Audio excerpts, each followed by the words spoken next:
உமர் அப்துல்லா குறுக்கு வழியில் பாஜக ஆட்சியை கைப்பற்றிவிடக் கூடாது என்று கூறியதற்கு காரணம், அங்கு நமது தமிழகத்துக்கு அருகில் உள்ள புதுச்சேரியில் நியமன உறுப்பினர்கள் நியமித்ததை போல ஜம்மு காஷ்மீரிலும் பண்டிட்கள் மற்றும் பாக் ஆக்குபைடு ஆசாத் காஷ்மீரில் உள்ளவர்களுக்கு பிரதிநிதித்துவம் மற்றும் ஜம்மு காஷ்மீர் அகதிகளுக்கு பிரதிநிதித்துவம் என அளிக்கக்கூடிய வகையில் 5 நியமன எம்எல்ஏக்களை அந்த மாநில ஆளுநரே நியமிக்கலாம். அந்த 5 பேரும் சட்டப்பேரவையில் நம்பிக்கை வாக்கெடுப்பு வைத்தால் அங்கு 5 வாக்குகளையும் பாஜகவுக்கு தான் உண்ணும். இப்போது உள்ள நிலவரப்படி 31 இடங்களில் பிஜேபி மற்றும் ஜேபிசி என்று அழைக்கக்கூடிய அந்த ஜம்மு காஷ்மீர் பீப்புள்ஸ் கான்பரன்ஸ் கட்சி என்று அழைக்கக்கூடிய அந்த கட்சியுடன் பாஜக கூட்டணி வைத்திருக்கிறது. இரண்டும் அந்த ஜேபிசி 2 இடங்களிலும் பிஜேபி இதுவரை 28 இடங்களிலும் முன்னிலை வகிக்கின்றன.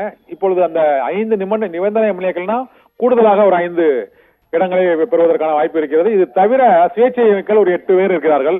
இவர்கள் எண்ணிக்கையை போட்டால் அவர்களும் அந்த 46 என்ற அறுதி பெரும்பான்மையை நெருங்குவதற்கான வாய்ப்பு இருக்கிறது என்ற நோக்கத்தில் உமர் அப்துல்லா அந்த கருத்தை தெரிவித்திருக்கிறார். ஆனால் தற்போது அங்கு முன்னிலை நிலவரத்தை பார்க்கும்போது காங்கிரஸ் கட்சி 51 இடங்களில் அங்கு ஜம்மு காஷ்மீரில் முன்னிலை வகிப்பதால் இத்தகைய சூழ்நிலை ஏற்படாது. குறுக்கு வழியிலும் கூட ஜம்மு காஷ்மீரில் அங்கு ஆட்சியை கைப்பற்ற முடியாது. ஆனால் அனைவரின் எதிர்பார்ப்பையும் பொய்யாக்கும் வகையில் ஹரியானா மாநிலத்தில் பாரதிய ஜனதா கட்சி முன்னிலை வகிக்கிறது. 72 இடங்கள் வரை காங்கிரஸ் கட்சி காலையில் முன்னிலை வகித்த சூழ்நிலையில் இப்போது அங்கு நிலைமை ஒட்டுமொத்தமாக மாறி இருக்கிறது.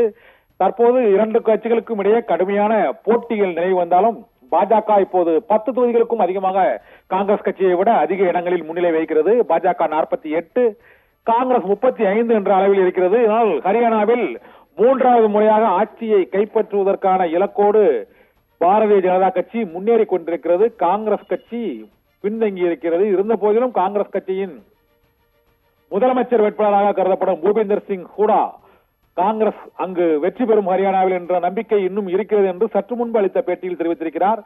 உமர் அப்துல்லா ஜம்மு காஷ்மீரில் அளித்த பேட்டியில் குறுக்கு வழியில் ஆட்சியை கைப்பற்றக்கூடாது என்று கூறியிருக்கிறார். ஹரியானாவில் இழுபறி கடுமையான போட்டி நிலவுவதால் ஹரியானா மாநிலத்தில் காங்கிரஸ் தான் வெற்றி பெறும் என்று அவர் கருத்து தெரிவித்திருக்கிறார். அதனால் 2 மாநில தேர்தல்களிலும் அனைவரும் கருத்து கணிப்பு வாக்கு கணிப்புகளில் எதிர்பார்த்தபடி ஹரியானாவில் காங்கிரஸ் கிளீன் ஸ்வீப் வெற்றி பெறுவிடும் என்று எதிர்பார்த்த நிலையில் அங்கு முடிவுகள் மாறாகி இருக்கின்றன.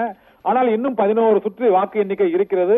அங்கு கள நிலவரம் 1000 ஓட்டு 500 ஓட்டு என்ற அளவில் தான் அந்த முன்னிலை நிலவரங்கள் காங்கிரஸ் பாஜக கூட்டணி வேட்பாளர்களுக்கிடையே இருக்கிறது. பல்வேறு கட்சிகள் அங்கு போட்டியிட்டதும் அங்க வெற்றி வாக்கு வித்தியாசம் குறைந்திருக்கிறது என்ற கருத்தும் இருக்கிறது. ஏனென்றால் அங்கு ஜனநாயக Janata party, Bahujan Samaj party, Azad Samaj party உள்ளிட்ட கட்சிகள் அங்கு போட்டியிட்டதால் அந்த வெற்றி வித்தியாசம் 500, 1000, 2000 என்ற அளவில் இருப்பதாக கூறப்படுகிறது. இதனால் ஹரியானாவில் கடுமையான இழுபறி.